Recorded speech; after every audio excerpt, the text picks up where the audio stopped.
सोचिए, आपका शरीर बिस्तर पर आराम कर रहा है, आंखें बंद हैं, कमरा शांत है, लेकिन आपका मन अब भी दौड़ रहा है।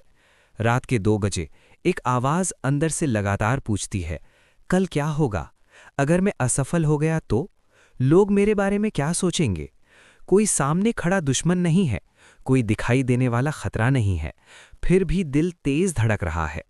सच ये है, इंसान सबसे भारी बोझ अपने कंधों पर नहीं, अपने मन में उठाता है।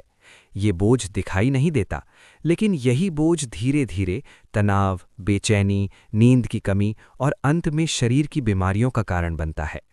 आज की ये वीडियो इसी अदृश्य बोझ को समझने के लिए है और उसे हल्का करने के लिए भी। बुक चैप्टर 1, मन का बोझ असल में क्या है? मन का बोझ कोई कल्पना नहीं है, ये कोई दर्शन या कविता की पंक्ति नहीं है। ये एक लगातार बना रहने वाला मानसिक दबाव है, जो बिना शोर किए इंसान की ऊर्जा, स्पष्टता और जीवन की खुशी को धीरे धीरे खत्म करता रहता है। ये बोझ तब बनता है जब मन बार बार वही बातें दोहराता है, वही डर, वही पछतावा, वही काश ऐसा न किया होता, वही अगर ऐसा हो गया तो। पहले ये सिर्फ विचार होते हैं, फिर ये आदत बन जाते हैं और एक समय बाद इंसान की पहचान बन जाते हैं। सबसे खतरनाक बात यह है कि इंसान को ये एहसास ही नहीं होता कि वो सोच नहीं रहा, बल्कि उसकी सोच उसे चला रही है। ओवरथिंकिंग का मतलब सिर्फ ज्यादा सोचना नहीं होता। ओवरथिंकिंग का मतलब है बिना नियंत्रण के सोचना, बिना दिशा के सोचना और बिना समाधान के सोचना, जहां मन हर स्थिति का सबसे बुरा परिणाम अपने आप गढ़ लेता है। बुक चैप्टर 2, जब मन डरता है, शरीर बीमार होता है। जैसे ही मन किसी विचार को खतरा मान लेता है, शरीर तुरंत प्रतिक्रिया करता है। तनाव के हार्मोन निकलने लगते हैं, दिल की धड़कन तेज हो जाती है, मांसपेशियां सिकुड़ जाती हैं।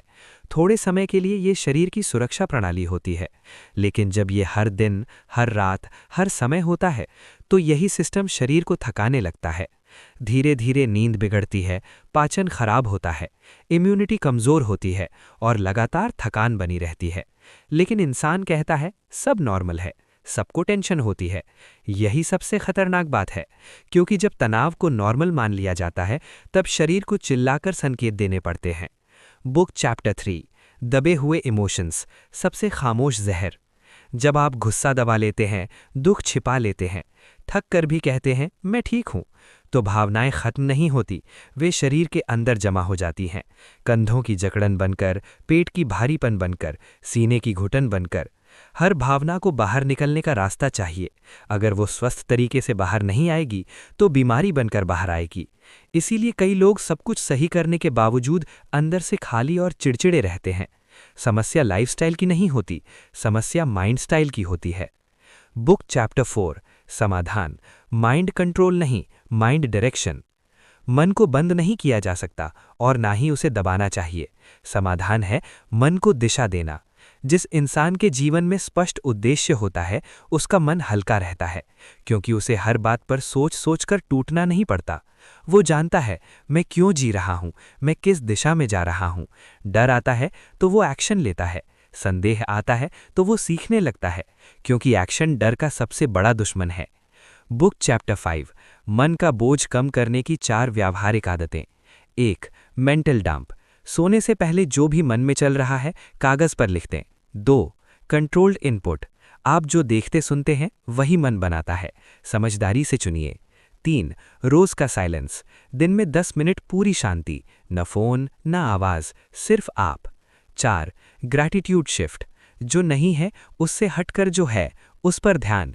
ये पॉजिटिव सोच नहीं है, ये दिमाग को सुरक्षा का संकेत देना है। समापन, एंडिंग, मन का बोझ कमजोरी नहीं है, ये एक संकेत है। संकेत कि अब आपको अपने मन की जिम्मेदारी लेनी है। आप अपने विचारों के गुलाम नहीं हैं, आप उनके निर्देशक हैं। आज फैसला कीजिए, आप बोझ ढोकर नहीं जिएंगे, आप उद्देश्य के साथ जिएंगे। नीचे कमेंट में लिखिए मैं माइंड डायरेक्शन चुनता हूं, माइंड बर्डन नहीं। और इस वीडियो को उस इंसान तक पहुंचाइए जो बाहर से मजबूत लेकिन अंदर से थका हुआ है।